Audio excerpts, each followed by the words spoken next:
Hello, everybody, and thank you so much for tuning in to Faithfully Her.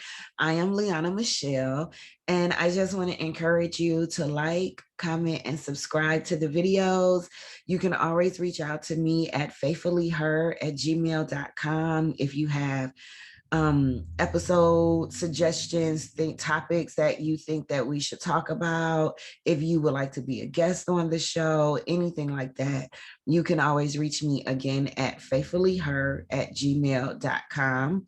And again, like, comment, share, and subscribe. And so today I wanted to talk to you guys about something that some of you may be like, oh, Lord. And hopefully it will be something that will be encouraging to you as well. I want to speak on putting the neighbor back in neighborhood.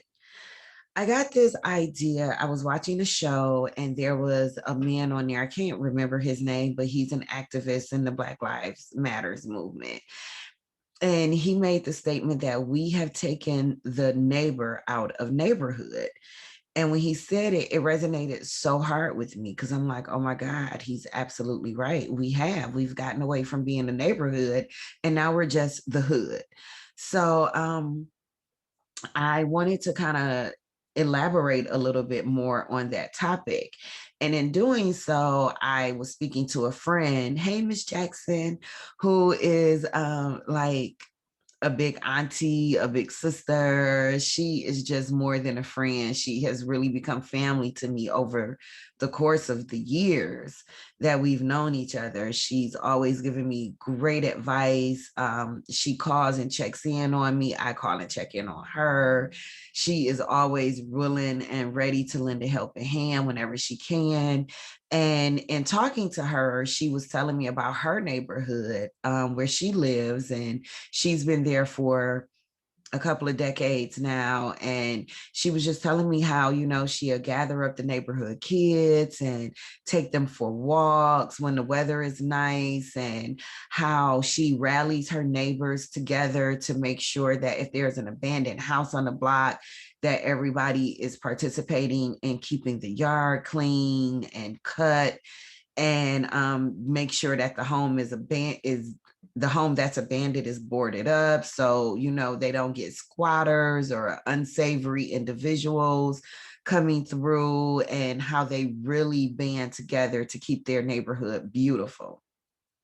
And I was telling her that she's kind of like the Martin Luther King of the neighborhood. And she laughed. And I'm like, no, you are, because, you're telling me that you rally, you get all your neighbors behind you, you go door to door when there's a problem in the neighborhood, and you make sure that all the neighbors are aware, and that you guys come together as a neighborhood to resolve the issue together as a unit.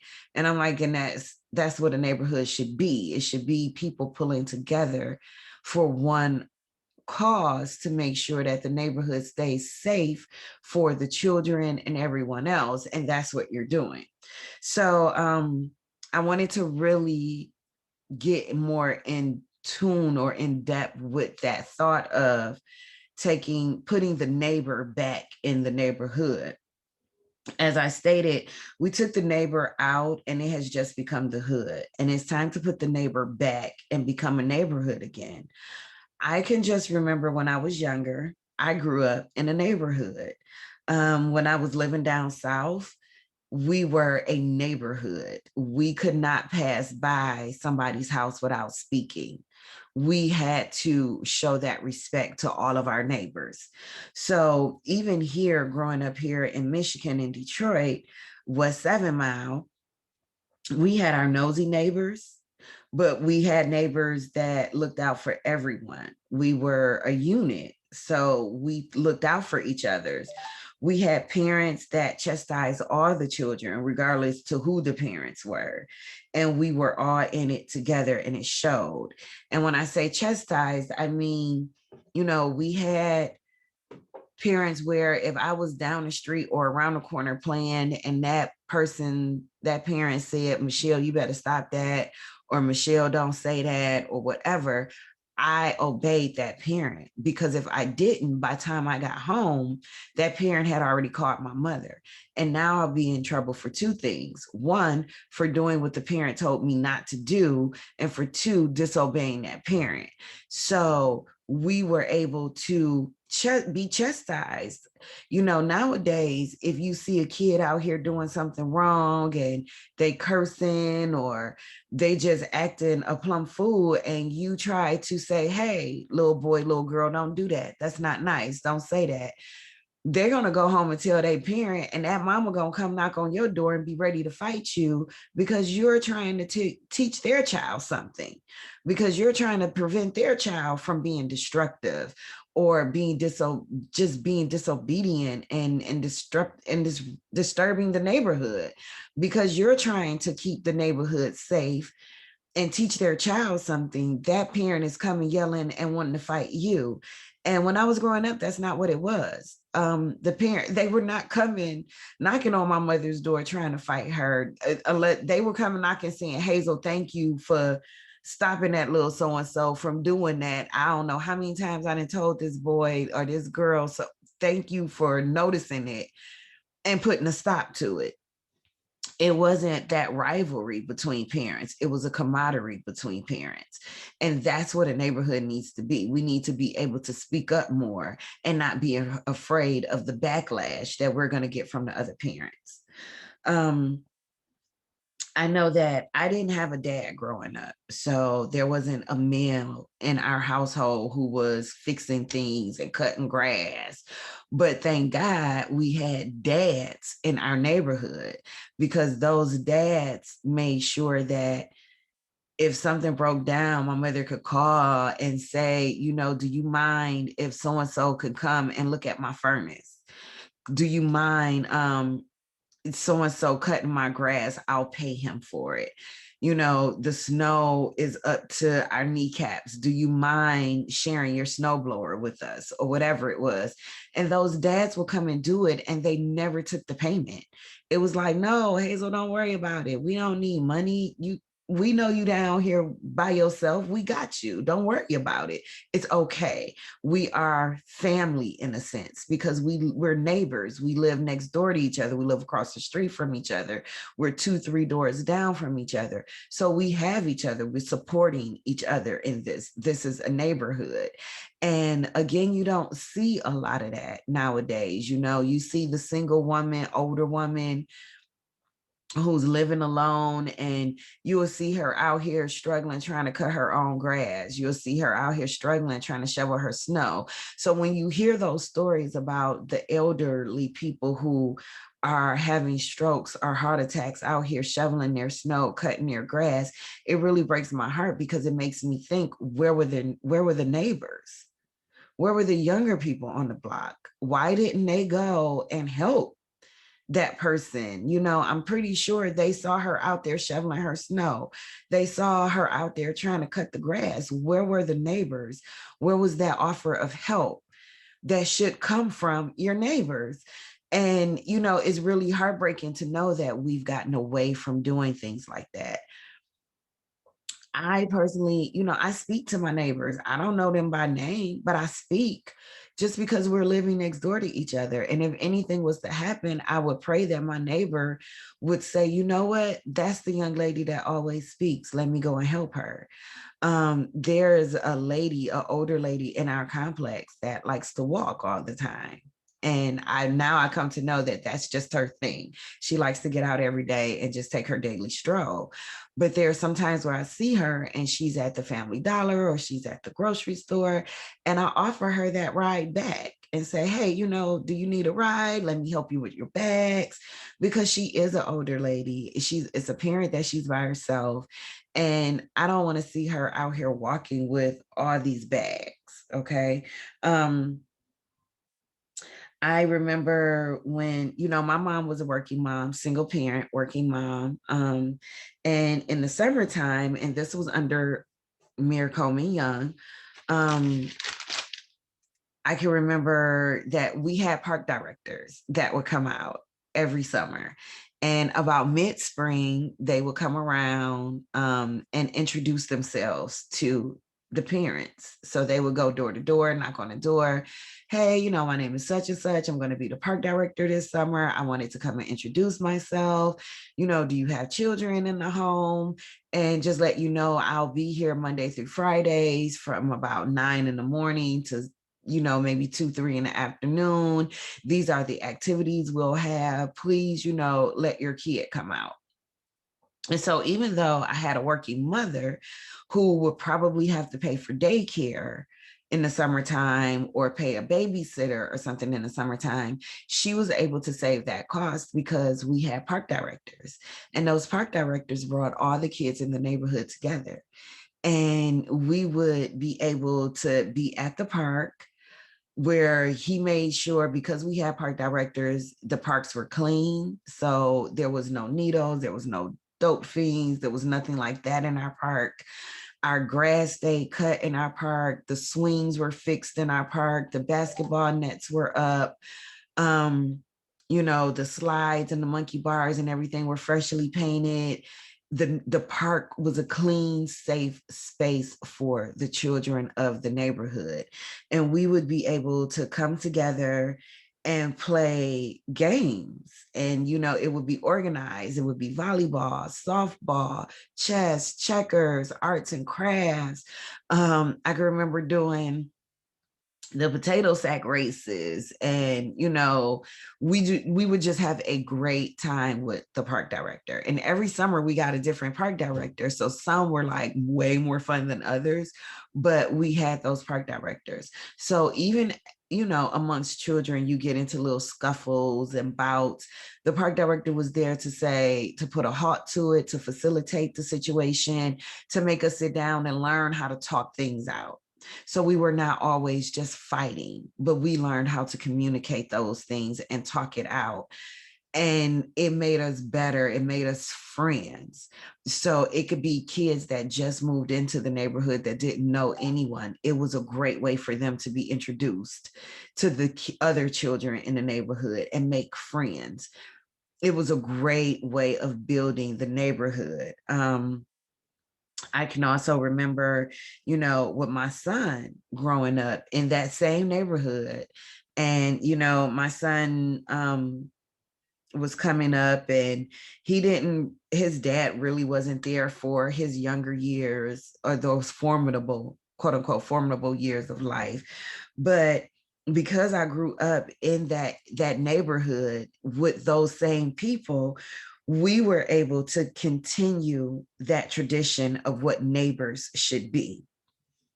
So we were able to keep those unified games going for all the children in the neighborhood to be able to come outside and play. It was the fellas, the guys in the neighborhood that I grew up with that would come and knock on the door and say, "Hey, it's Trey dress." And I'm like, yeah, all right, we'll send them outside.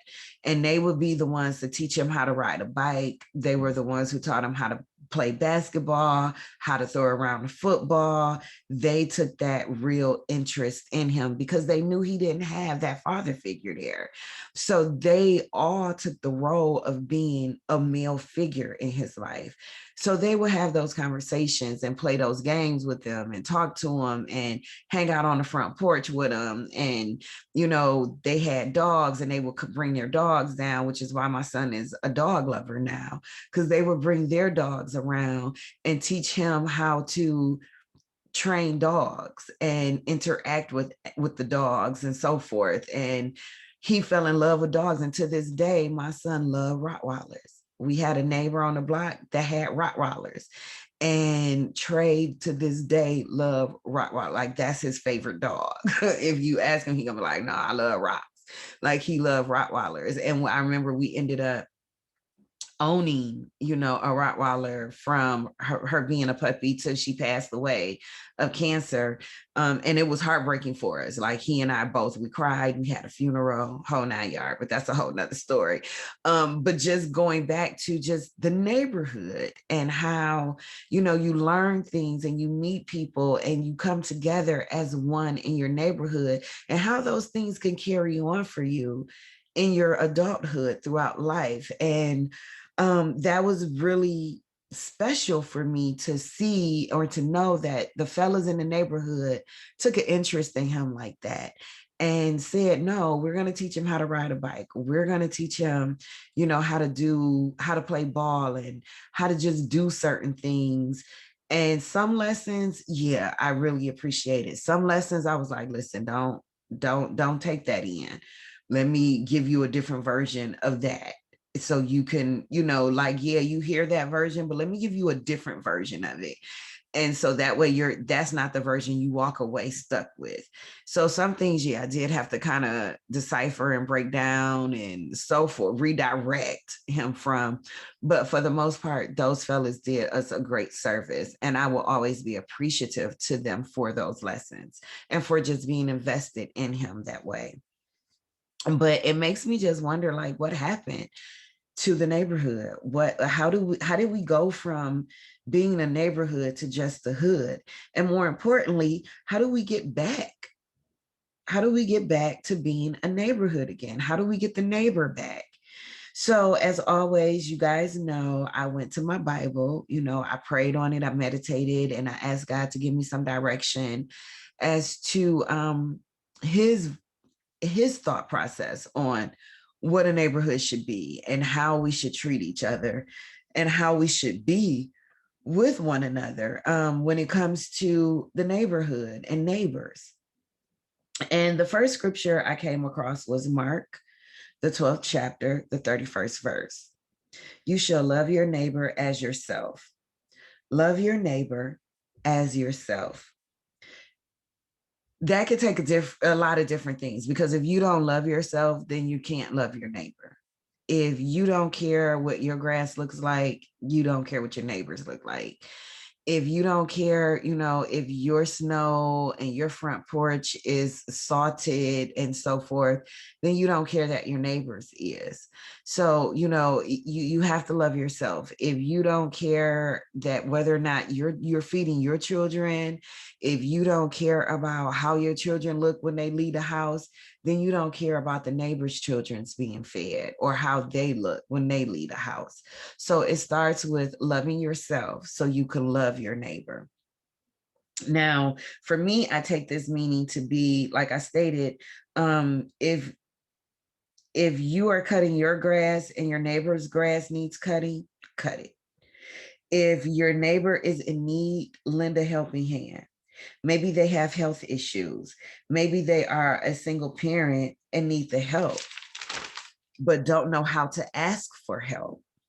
So I use the philosophy of, what if it was my mom? What if it was somebody that I loved and I cared about? How would I want them treated? And then I try to offer my assistance with that thought in mind. So going back to the lady that likes to walk every day, I look at her and say, because she's an older lady. So I'm like, what if that was my mom out here walking with 4 or 5 bags of groceries? I would pray somebody would help her.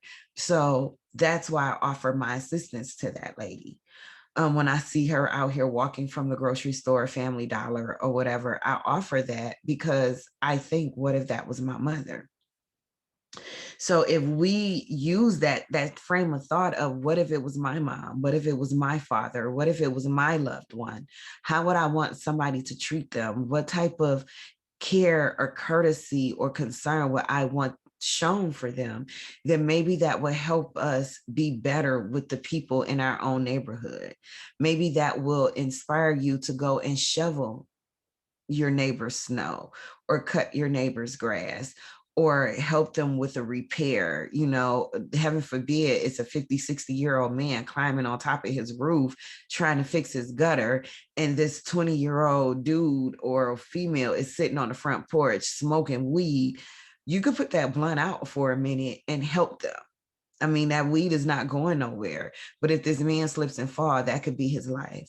So we have to learn how to be more helpful to the people that we live next door to the people where we're occupying the same neighborhood and community with. Romans, the 15th chapter, the 2nd verse says, let each of us please his neighbor to build him up. Now, when I read that, I was like, please his neighbor to build him up. Like, Lord, help me understand what that means. And the Lord said, remember when you were in high school? And I said, yeah, right. So I went to Mumford High School, class of 92. And my neighbor, we had some neighbors and they had like a lot of children. And the mother was newly divorced. So she's now a single parent with 5 children. And her daughter and I were in the same graduating class, but her daughter went to Henry Ford. I went to Mumford. And I had a job, so I was working. I had been working since I was like 14. So, I had a job and my mother was teaching me how to save up my little dollars. Michelle, it's your senior year. So I remember I paid for my senior pictures. I paid for my senior outing. I paid for like all of my senior activities because my mother made me. um, but I can remember I was working and the girl next door, she was telling me that she wasn't going to go to her prom because she couldn't afford it. And I remember going back to my mom, like, hey, mom, so-and-so said she's not going to go to her prom. She can't afford it. And I was like, can I help her? And my mother was like, well, how do you want to help her? And I was like, I want to get her a prom dress. Like, if I could get her a prom dress, maybe she'll go to her prom. Everybody should go to their prom, right? So I remember going to the girl and I was telling her, like, listen, this is just between me and you. You ain't got to tell nobody. Don't nobody need to know, but I want to help you get a prom dress. And so it was a dress store. I want to say it was on 6 Mile between Greenfield and Southfield, somewhere around there. It was a dress store where you can actually rent dresses. You didn't necessarily have to buy them. And I remember taking her up there so she could pick out a dress, and I rented her a dress so she could go to her prom. Now, I didn't do this for bragging rights. I didn't do this because I thought I was better or special or no. I did it because I wanted her to experience her prom. And I don't know why it was important for her to go to her prom, but I really wanted her to experience her prom. So I rented her a dress. So that verse, Romans 15:2, says to please his neighbor, let us each please our neighbor and build him up. That was me building her up. That was me doing something that was pleasing for her to build her up. So I encourage people to do that. We don't always have to be so flashy, and, you don't know what a person is going through. You don't know what a person may be experiencing. And again, it's not something that you do to be boastful and to brag for bragging rights. It's something that you do because out of the kindness and the love in your heart, you want to see them in a better light, in a better situation, doing something better. So if you're outside and you see that this kid, has holes in their pants, holes in their shirts, maybe they're skinnier than they should be and they're frail, and you notice that maybe they're wearing the same outfit 3, 4, 5, 6 days in a row. Maybe they need some clothes, and you have a bag of things that you're about to throw away or give away to Goodwill. Offer it. Hey, you know what? I noticed your son and my son is about the same size, or girl, he outgrew these things and I don't want to just throw them away. Go through the bag and see if y'all could use something, and whatever you can't use, pass it on to somebody else or something. Build them up. Give them that sense of love and care to build them up.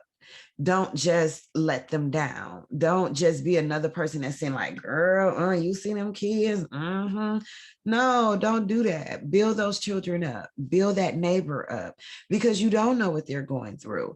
Maybe they are single. Maybe they are struggling with work and getting assistance. Like, you guys heard us talk about it last week when I had Kiana on, and we were talking about the troubles in the welfare system and how those caseworkers treat people. Maybe they're going through a bad situation trying to get assistance, and it's taking longer than what they thought it would take. So lend a helping hand if you can. It's okay to do that. I had another neighbor. I remember when she had her baby, and the thing was, how is she gonna bring her baby home? She's gonna have to have a car seat. And my mother, on her way home from work, will always stop at yard sales. My mother was like the yard sale person. She will always stop at yard sales. And I remember she bought home a car seat and was like, here, now you don't have to worry about that. Here's a car seat for your baby. We're gonna clean it up and make it good. And now you can bring your baby home. You know what I'm saying? Like, that's one less thing you have to worry about. But I remember how we rallied by her for diapers and onesies and things she was going to need for that baby. We made sure she had that. We rallied behind her. We, as the neighborhood, threw her a baby shower and made sure she had the things that she needed. That's what the neighborhood should be about. I can remember I would barbecue, and I didn't just barbecue for my family. I put hot dogs on for all the kids. So any kid that came back there and was hungry, come on, baby, fix yourself a hot dog. And here's some fixings and toppings and condiments. Go on and eat what you want. You know, I made sure it was hamburgers enough for everybody. So whatever dude came back there and was like, Shell, that barbecue show smelling good. Go on, get you a hamburger, boy. Leave me alone. I'm back here playing cards. But it was enough food for everybody. Shell, can I get a plate? Go on and fix you a plate. Stop asking me questions. It's food back here for everybody. You don't have to ask me. Just come on and fix it. It's enough seafood salad. It's enough baked beans. It's enough of this. It's enough of that. When I barbecued, I cooked for everybody because I knew the smell was going to bring people. So why not make sure it's enough for everybody to eat? And you don't have to ask. Just go on. It's paper plates, it's paper towels, it's forks, not like it's everything you need, because we're a neighborhood and we're a family in this neighborhood. And I'm not going to sit here and eat and somebody else is hungry. No, we're all, if I'm eating, we all eating. And that's just the way we were. And I just wish we could get a little bit of that back in our neighborhoods. So Luke, another verse that I ran across, Luke 6:31 says, I did for her what I could wish someone would for me or my child if the need was there. I paraphrase that one, okay? That's not exactly how it reads, but you could go and read Luke 6:31 for yourself. But you know, whenever I'm doing something, I do it like that. I do it in a way to where, like I said, I wish someone would do it for me or my child if the need was there.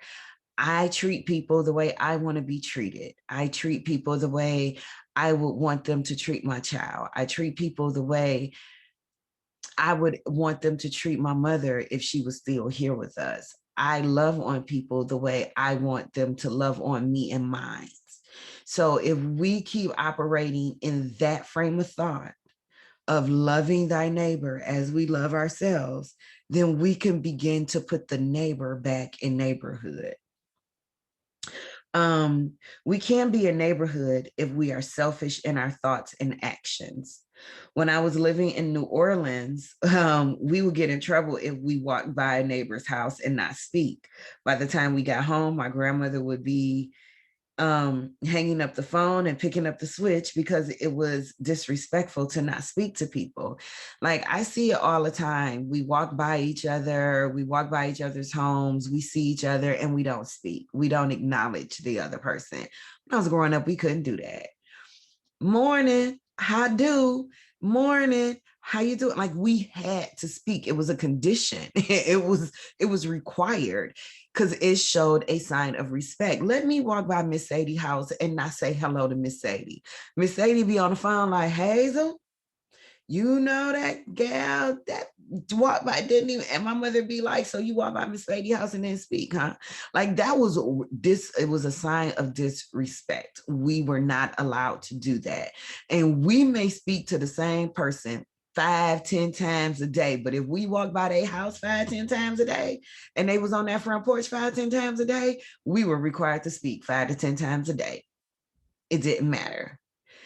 that's just, it was just the law. It was, you know, it was an unspoken rule. It was an unspoken law. It was what we were required to do as children. It taught us how to respect our elders.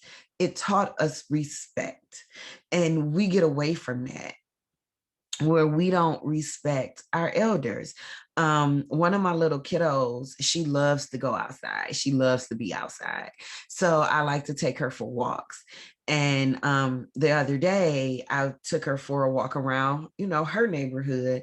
And it was an older guy that was sitting out on his porch. And I said, afternoon. And he spoke. He said, how you doing? So I stopped and I had her. I said, look, tell him, say hello. And she was like, hello. And he was like, hello, pretty little girl. And, you know, we kept on walking.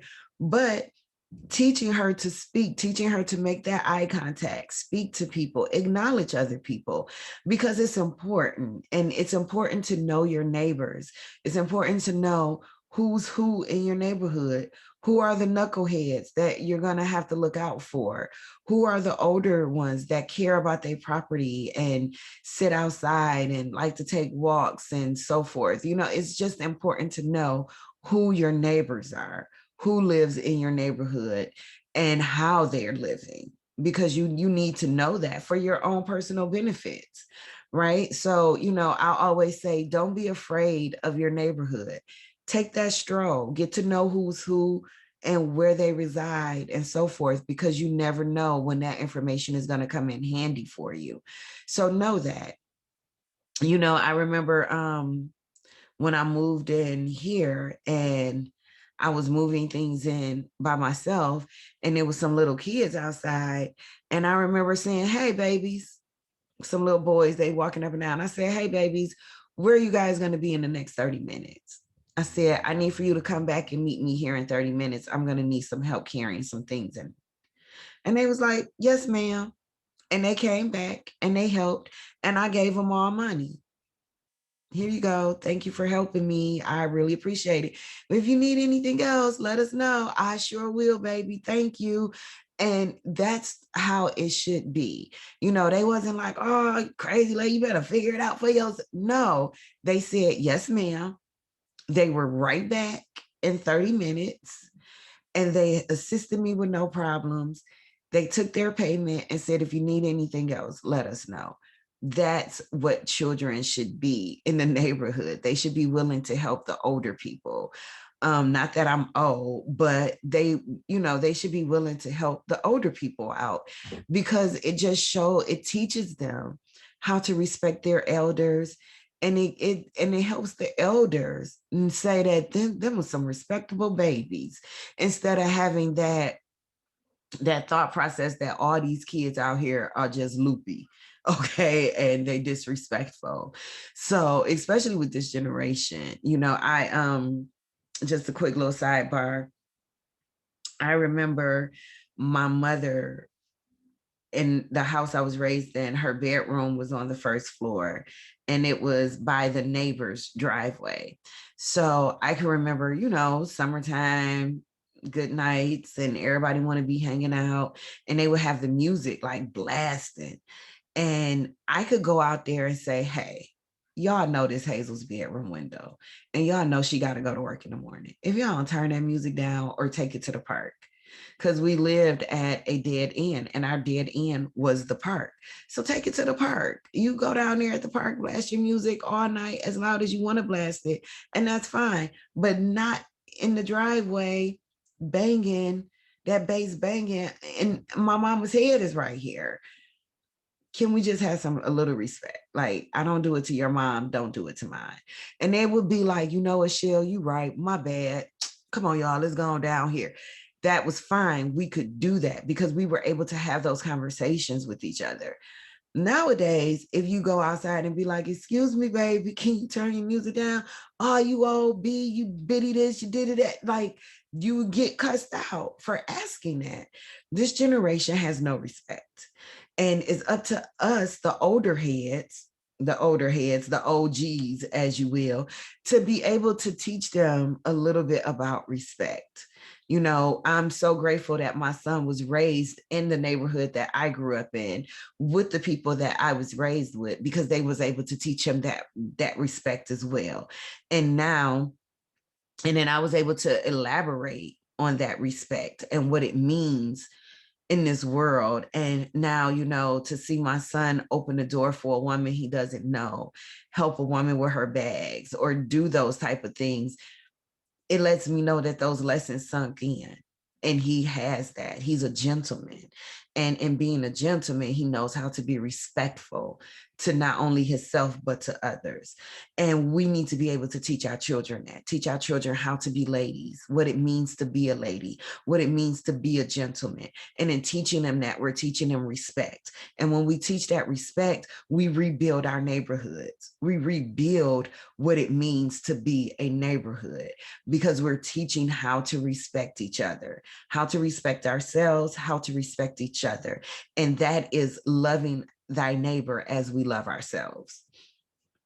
If your neighbor is being robbed, hurt, or abused, don't just close the curtains. You know, act as if you don't see it. Leviticus 19, the 16th through the 18th verse speaks on not standing against the life of your neighbor, not holding grudges, and not taking vengeance against your own people. So if you sit and watch or turn a blind eye to an injustice being committed against your neighbor, it's the same as if you are committing that sin because you did nothing to help. You didn't call 911 or yell stop or try to offer your neighbor any counsel. That's important. I remember I remember my mother had just bought a new barbecue grill and it was on the back porch. And I remember these guys coming to steal it. And the neighbor from two doors down saw them because she had a clear view into our backyard, and she saw them and she picked up the phone and was like, somebody trying to steal they running off with your barbecue grill. And I remember running outside like, don't you take my grill. But you know, if she wouldn't have never said anything, if she wouldn't have gave us that phone call and gave us that heads up, I wouldn't have been able to run outside and stop those two crackheads from stealing the barbecue grill. Give me my grill. And we lived in a nice neighborhood, but it did start, you know, having its dope fiends started to arise, you know, and it is what it is. It's in every neighborhood, right? Which is why it's important to look out for each other, because if we're not looking out for each other, then they're just going to take everything. They're going to keep robbing us and they're going to keep running away with everything.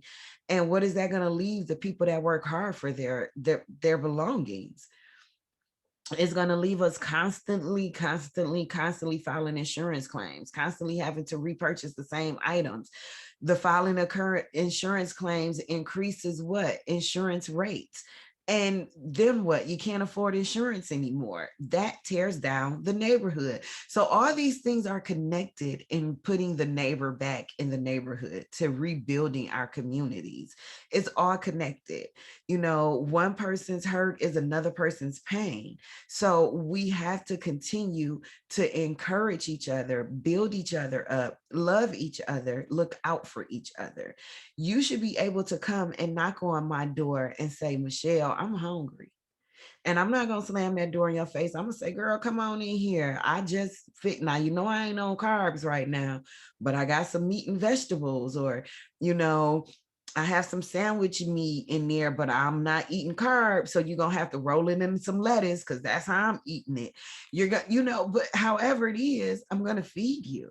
I'm gonna do what I can to help you, to give to you. You know, Michelle, I'm cold. Listen, go in that closet. I got 4-5 coats. Just don't take the blue, the this and the that one, but them other ones you could go and sift through.